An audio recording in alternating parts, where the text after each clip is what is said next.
So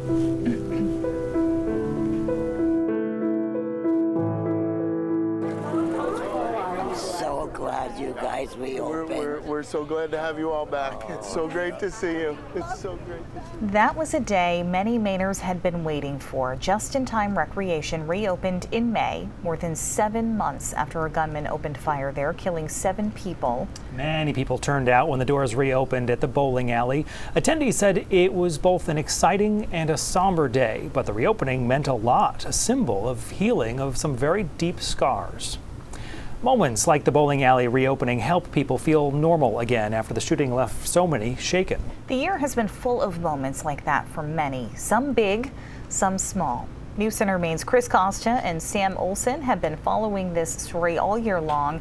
They join us now with a look at part of this healing process. Hi, guys. Hi, Brian and Amanda. Well, tonight, this program here, a commemoration of 1 year since we lost those 18 people and those 13 others injured, and obviously everybody else that has been touched in the ripple effects of these 2 incredibly violent acts, the worst case of mass murder in our state's history. There will be 2 moments of silence tonight after the program gets started here at 6 o'clock. Those 2 moments of silence will coincide from when the shooter, Robert Card, entered each of those 2 businesses. The first at Just-in-Time Recreation, the bowling alley, that will be at about 6:56 p.m. And then at 7:08, a moment of silence in recognition of the victims who were killed at Shemengi's Bar and Grill.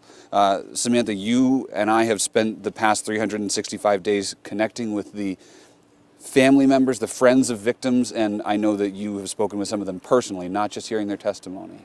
Yeah, I've spoken with many victims' family members and some of them say they don't want to recognize that it's been a year because it just reaffirms the reality that their loved ones aren't coming back.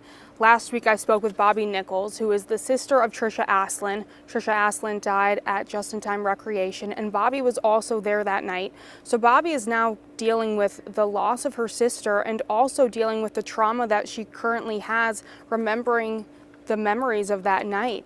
And yeah, she just says she wants her sister to be remembered for the good person that she was. She was so selfless and caring, and that's the story of many family members. They just want to get their loved ones remembered. That is part of the healing process and why there have been so many tributes, for example, like the memorial fields, the softball fields named after Joe Walker, and I believe the other one was also Trisha Asen. But part of the reason for the softball connection is because one of the victims who was killed at Shemengi's, Ron Moren, was a softball umpire. He would frequently go to these games and interact with all of the people on these teams.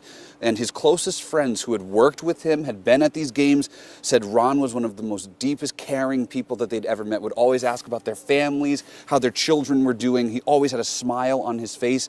And so those will be the moments of reflection tonight during the commemoration ceremony here at the Coliseum in Lewiston, to remember those 18 people and the impact that they left when their lives were taken all too soon. Brian and Amanda, back to you. Chris and Sam live for us in Lewiston, again outside of the Coliseum. We'll hear much more from you guys later on tonight. But again, the Coliseum is where this commemoration ceremony is taking place, and we will be carrying it on air and online live. It starts at 6 o'clock.